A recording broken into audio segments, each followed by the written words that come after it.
Tapi ketika kita berani melihat yang lebih pahit, yang lebih sulit, yang lebih getir, ternyata nggak ada apa-apanya yang kita rasakan ini.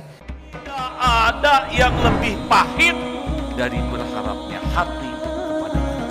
Allahumma ftah lana hikmataka ya Allah.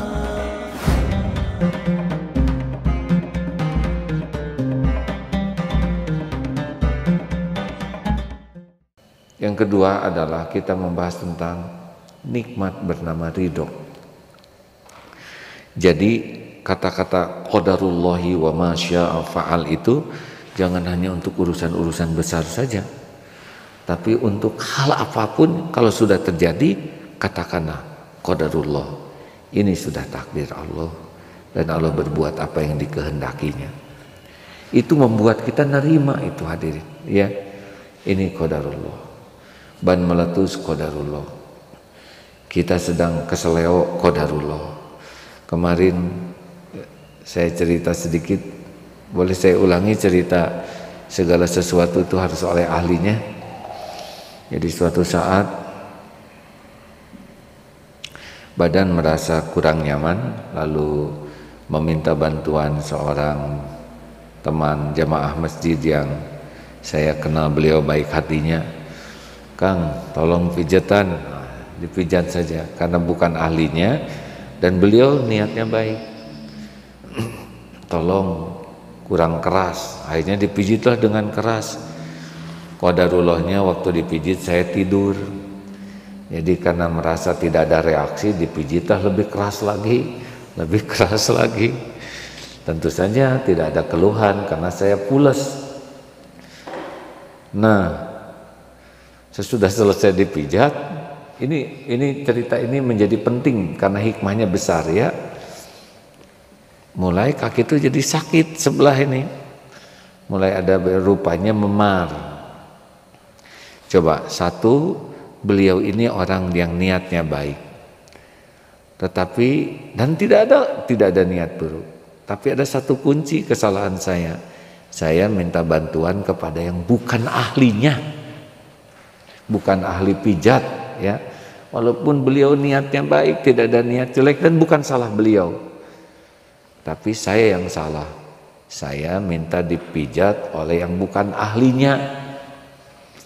Jadi tidak ada salah beliau dan sama sekali saya tidak menyalahkan beliau, bahkan berterima kasih karena dia dapat ilmu. Ini pelajaran. Jikalau suatu urusan diserahkan kepada bukan ahlinya, fantazirus sa'ah. Satu tuh itu ya. Hasilnya bengkaklah kaki, mulai jalan pincang. Ini gimana nih? Inisiatif pakai balsem.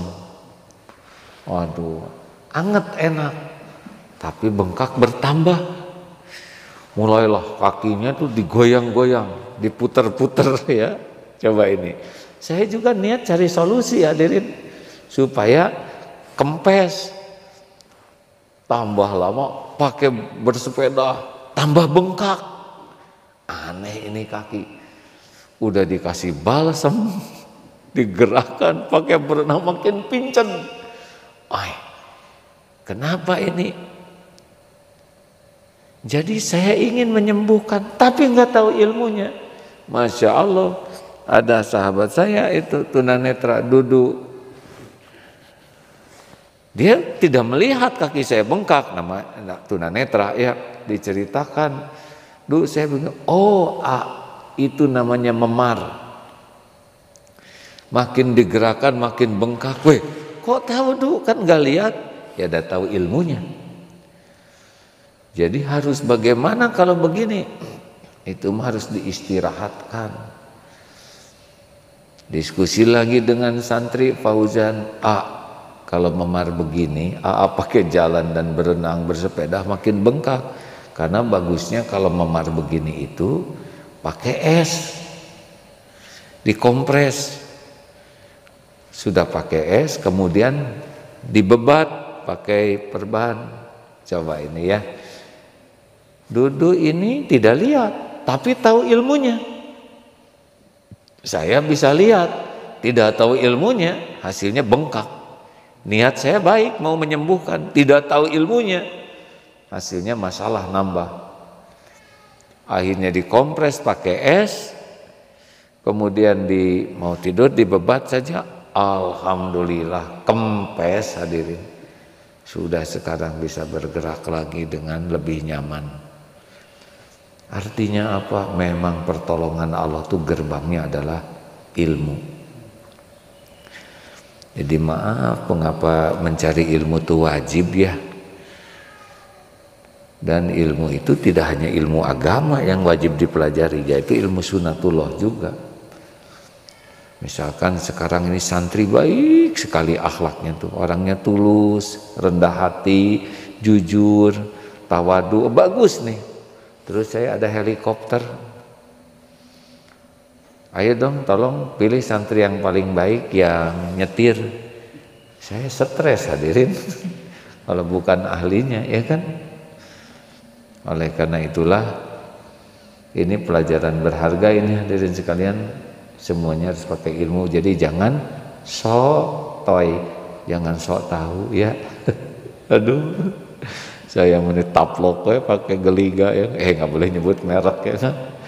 Nah apa biasanya beda hadirin, kalau biasanya itu pegel mungkin uratnya yang kurang ini memar, jadi pecah pembuluh darahnya. Jadi kalau dipanasin makin lebar lah, digerak-gerak makin lebar. Kalau dikompres maka darahnya jadi beku, pembuluh-pembuluh darahnya jadi berhenti, terus dibebat ya. Masya Allah. Nah ini pasti kejadian ini ada hikmahnya.